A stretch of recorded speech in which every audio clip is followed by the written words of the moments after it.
여호와께서 이삭에게 나타나 이르시되 애굽으로 내려가지 말고 내가 내게 지시하는 땅에 거주하라. 이 땅에 거류하면 내가 너와 함께 있어 내게 복을 주고 내가 이 모든 땅을 너와 내 자손에게 주리라. 내가 내 아버지 아브라함에게 맹세한 것을 이루어 내 자손을 하늘의 별과 같이 번성하게 하며 이 모든 땅을 내 자손에게 주리니 내 자손으로 말미암아 천하 만민이 복을 받으리라. 아멘.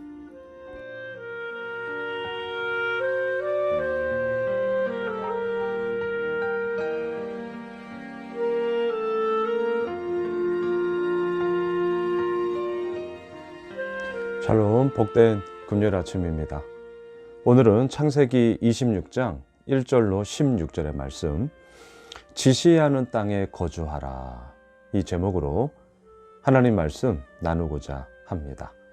자, 오늘 본문에서는요, 땅의 이야기가 제법 많이 나옵니다. 자, 1절을 보셔요. 아브라함 때에 첫 흉년이 들었더니 그 땅에 또 흉년이 들매 이삭이 그랄로 가서 블레셋 왕 아비멜렉에 이르렀더니, 아브라함 때 첫 흉년이 들었다. 창세기 12장에 있었던 그 가나안 땅의 흉년. 그런데 이삭의 때에도 그 가나안 땅에 흉년이 들었다라고 반복되고 있습니다. 자, 그냥 흉년이 들었다라고 얘기해도 되는데, 아브라함에 있었던 흉년이 아들 이삭 때에도 또 있었다라는 이 말을 통하여서 이제 우리는 이미 오늘 본문을 큐티 하셨다면 아시겠지만, 아브라함이 저질렀던 그 실수, 그것이 아들 이삭에게도 동일하게 이루어지고 있었다라는 것을 지금 우리에게 보여주고자 함. 그래서 아브라함 때의 흉년이 아들 이삭 때에도 또 흉년이 있다라는 것으로 이 이야기가 시작되는 것을 우리는 보게 되는 것입니다. 자, 흉년이 들었어요. 그래서 이 이삭은요, 애굽으로 가려고 했습니다. 그리고 애굽으로, 가나안 땅에서 애굽으로 가려고 하는 그 여정 속에 지금 블레셋 그랄 땅에 머물러 있었거든요. 자, 2절을 보셔요. 여호와께서 이삭에게 나타나 이르시되 애굽으로 내려가지 말고 내가 내게 지시하는 땅에 거주하라. 그랄 땅에 머물고 있고 이제 애굽으로 막 계속 가려고 했거든요. 근데 하나님은 분명하게 이삭에게 나타나셨습니다. 그리고 말씀하세요. 애굽에 가지 마. 애굽에 가지 마. 내가 너에게 지시하는 땅에 거주해. 자, 아브라함, 그의 아들 이삭, 하나님의 약속이 주어진 바로 그 지시하는 땅은 가나안 땅이었어요. 그리고 지금 블레셋 사람의 이 그랄 지역은요, 크게 보면 이제 가나안 땅을 벗어나는 거의 끝 무렵, 우리나라로 말하면 땅끝 마을, 해남, 이 개념을 가지시면 됩니다.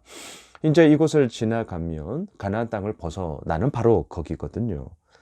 자, 바로 내가 너에게 지시하는 땅에 거주해 라고 말씀하시면서 하나님께서는 다시 한번 이삭에게 약속하십니다. 3절 보셔요.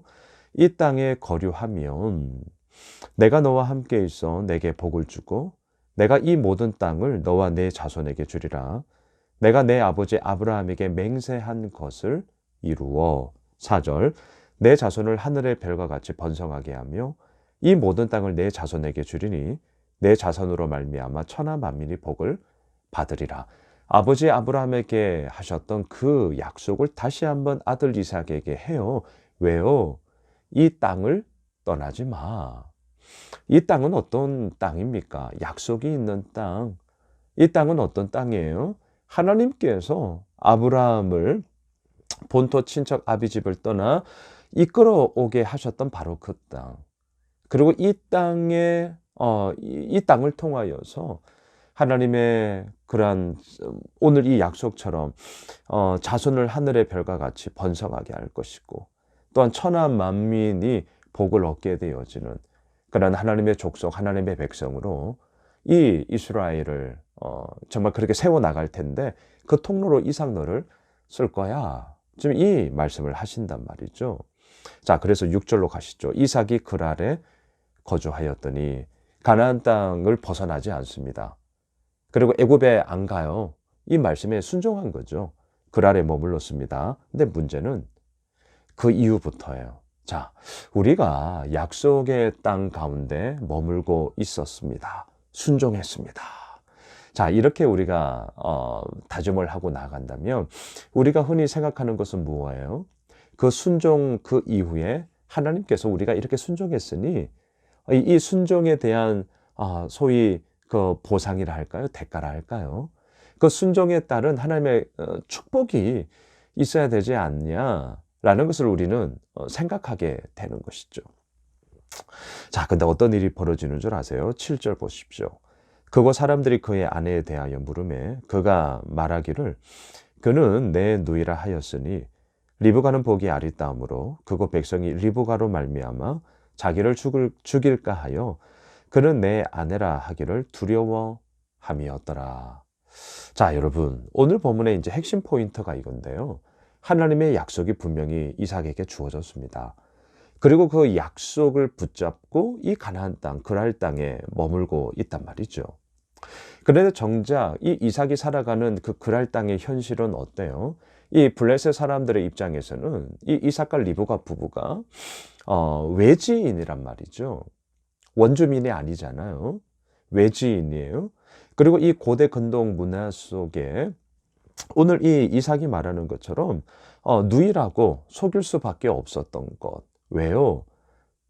그렇지 않으면 이 아내를 빼앗길 뿐만이 아니라 자기 목숨도 위태롭기 때문이다. 지금 아브라함 아버지 이삭이 실수가 지금 똑같이 나오고 있다는 거죠. 자, 그런데 이것은요, 오늘 본문 이제 8절 이하에서 보시면 이렇게 한번 정리해 볼까요? 현실보다 훨씬 더 큰 두려움이었다. 이렇게 한번 먼저 정리를 해 볼게요. 자, 이삭은 자기 생각이었어요. 그러니까 자기가 지금 살아가고 있는 현실의 그 상황보다 훨씬 더 큰 두려움을 갖고 지금 아내를 누이라고 속였단 말이죠. 왜 제가 훨씬 더 큰 두려움을 이삭 스스로가 갖게 되었는가? 왜 그런 얘기를 하냐면 8절을 보세요. 이삭이 거기 오래 거주하였더니 이삭이 그 아내 리브가를 껴안은 것을 블레셋 왕 아비멜렉이 창으로 내다본지라. 자, 거기 오래 거주했어요. 여러분, 속였기 때문에 오래 거주할 수 있었더냐? 아니요. 오늘 보면 8절에서 언젠가는 다 들키는 거죠. 자, 이삭은요, 자기가 생각했던 것처럼 이 블레셋 땅, 그랄 땅이 정말 잔인하고 막 잔혹무도하고 도덕윤리가 없고 그렇지 않았습니다. 거기 오래 거주했어요. 더군다나 또한 이 블레셋 왕 아비멜렉이 자신을 속였다는 것을 듣고 어떻게 반응하냐면 10절로 내려가시죠. 아비멜렉이 이르되 네가 어찌 우리에게 이렇게 행하였느냐? 백성 중 하나가 내 아내와 동침할 뻔하였도다. 네가 죄를 우리에게 입혔으리라. 큰일 날 뻔하지 않아? 왜 속였냐? 그렇지 않았으면 누가 너희 가정을 네 아내를 건드렸겠냐? 그럴 일이 없는데 왜 그랬어? 이렇게 책망하고 질책한단 말이죠. 자, 무엇을 보여줍니까? 지금 아내를 누이라고 속였던 것은 아내가 이삭이 자신이 처해 있는 현실보다 훨씬 더 큰 두려움을 자기 생각으로 가지고 있었기 때문이죠. 근데 이 땅이 어떤 땅이에요? 오늘 본문 2절로 4절까지 하나님의 약속이 주어진 땅이었단 말이죠. 자, 그래서 이렇게 한번 정리해 볼까요? 하나님의 약속이 주어진 땅을 살아가지만 그 하나님의 약속이 자신의 현실보다 훨씬 더 작게 여겨질 때, 다시요, 하나님의 분명한 약속이 내가 살아가는 현실보다 훨씬 작게 여겨질 때, 반대로 내가 살아가는 현실은 훨씬 더 크고 나에게 오늘도 말씀하시는 하나님이 작아질 때 우리는 어떻게 하느냐? 속인다는 거죠. 거짓말한다는 거죠.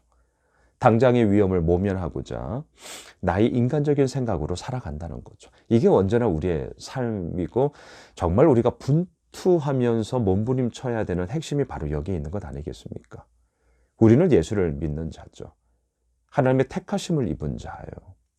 하나님의 약속이 분명 우리에게 있습니다. 자, 그 약속을 가지고 우리는 오늘을 살아가요. 근데 막상 우리가 살아가는 현실의 이야기를 볼 때는 너무나 큰 두려움이 우리들을 엄습한단 말이죠. 자, 약속이 있는 땅에 분명히 살아가지만 현실의 두려움이 그 약속을 훨씬 더 크게 엄습할 때에, 현실의 두려움이 약속하시는 하나님보다 훨씬 더 우리에게 크게 엮여질 때, 우리는 어떻게 하냐고요? 이삭처럼, 아브라함처럼 거짓말을 하고 그 현실을 이겨나가고자 나의 생각으로 뭔가를 풀어가게 된다는 거죠. 하지만 그렇지 않습니다. 뽀록 나요. 오늘 본문처럼 뽀록 난다고요. 정말 그 모든 주권, 그 모든 승리의 길, 그 모든 약속을 통하여서 이루어 가시는 것은 무엇이냐? 오늘 본문 12절을 보십시오. 이삭이 그 땅에서 농사하여 그 해에 100배나 얻었고 여호와께서 복을 주심으로.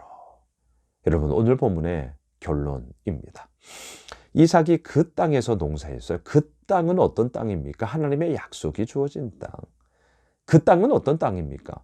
하지만 약속을 믿지 못하고 현실의 두려움이 훨씬 더 크게 이삭을 엄습함으로 거짓말했던 그 땅. 하지만 그 땅을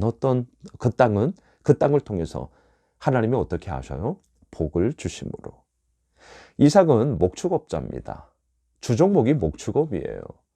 그런데 그 땅에서 뭐 합니까? 주종목이 아닌 농사를 져서, 씨를 뿌리는 농사를 졌어요. 얼마나 뭘 잘할 수 있겠어요? 무슨 노하우가 있겠습니까? 자, 목사인 저에게, 목사님 농사 한번 쳐보세요. 저 농사의 농자도 모르거든요. 이게 무슨 나무지? 이 풀이, 이 꽃 이름이 뭐지? 제가 몰라요. 농사의 뭐 농자도 몰라요. 그런 제가 농사를 했어요. 그 해에 100배나 얻었다? 뭘 얘기하는 겁니까? 와, 100배나 얻었어. 이걸 보라는 게 아니라 오늘 본문의 포인트는 어디에 있죠? 여호와께서 복을 주심으로. 자, 오늘 본문의 결론을 새겨볼까요? 내가 내게 지시하는 땅으로 거주해라. 지시하는 땅에 거주해. 그 지시에는 하나님의 약속이었죠. 자, 언제나 우리에게 하나님의 약속이 있습니다. 그 약속을 붙잡고 오늘 우리의 현실을 살아가는 거예요. 근데 어제도 우리가 나누었지만 어찌할꼬, 내가 어찌할꼬, 현실의 이야기 속에 내가 어찌할꼬의 이야기가 있어요. 자, 그런데 그 어찌할꼬의 이야기가 있기 때문에 나의 생각으로 때로는 거짓말하고 뭔가 좀 술수를 써서 넘어가는 듯하게 보이는 것 같죠.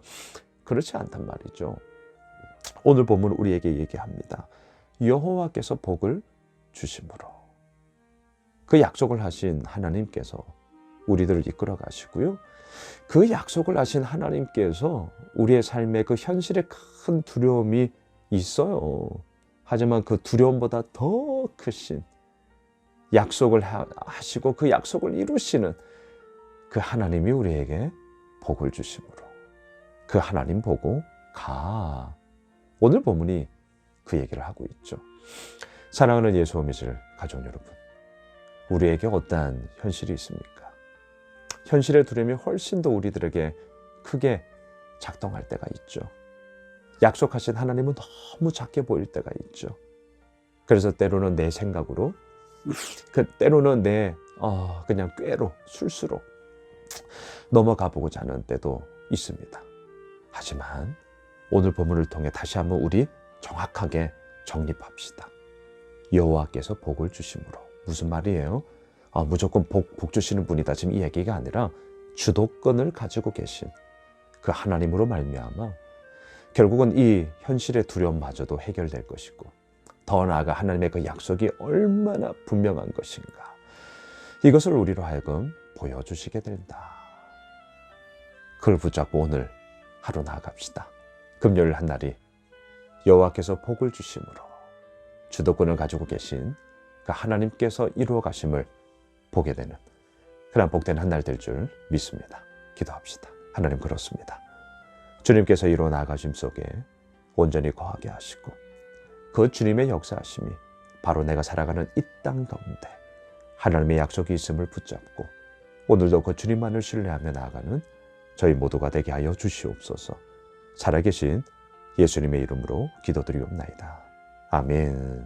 오늘 말씀 붙잡고 또 우리가 가지고 있는 기도 제목을 가지고 계속해서 기도합시다.